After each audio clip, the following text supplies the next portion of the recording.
Romantic story उसका दुख, क्या नंदा को मिल पाया पति का प्यार?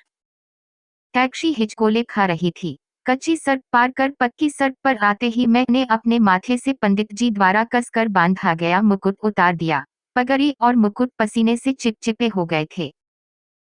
बगल में बैठी श्रीमती सिकुड़ी दुल्हन की ओर नजर घुमा कर देखा तो वे टैक्सी की खिड़की की ओर थोड़े से घूंघट से सिर निकाल कर अपने पीछे छोड़ आए बाबुल के घर की यादें अपनी भीगी आंखों में संजो लेने की कोशिश कर रही थी। फूलल सतोक, मैंने धीरे से कहा, अभी बहुत दूर जाना है।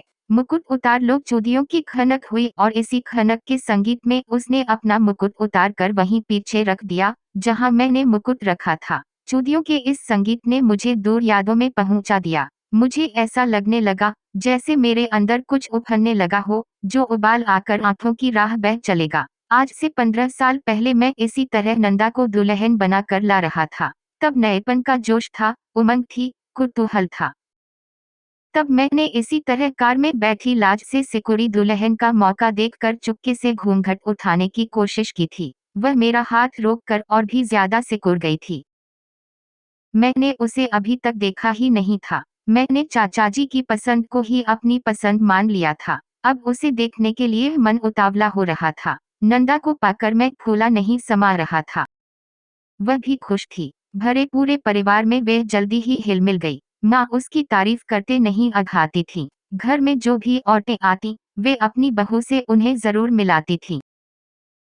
अपने 5 बेटों और बड़ी बहू का वे उतना ध्यान नहीं रखती जितना उसका रखती थी। सास ससुर की देखरेख, देवरनदों की पढ़ाई की सुविधा जुटाना, मुझे कॉलेज में जाने के लिए कपड़े, जूते, किताबें तैयार करा, नौकर चाकरों को अपनी देखरेख में काम कराना उसके जिम्मे लगने लगा था। अगर मैं कभी शहर घूम आने या अपने दोस्तों के यहाँ चलने के लिए कहता तो वे धीरे से कह देती, ससुर जी को दवा देनी है, नौकरों से सब्जी की गुड़ाई करानी है, जानवरों के सानी पानी देना है। जेठानी जी अकेले कहाँ करा पाएंगी इतना सारा काम। मैं चली जाऊंगी तो सासू माँ को तकलीफ उठानी पड़ेगी। आज नहीं। फिर कभी उसकी ऐसी दलीलों को सुनकर मन मसोस कर मुझे चुप रह जाना पड़ता। जोशी जी की पत्नी ताना देकर कहती, मास्टर जी, कभी बहू को तो यहाँ लाया करो। आपने तो उन्हें ऐसे छिपा लिया है जैसे हम नजर लगा देंगे।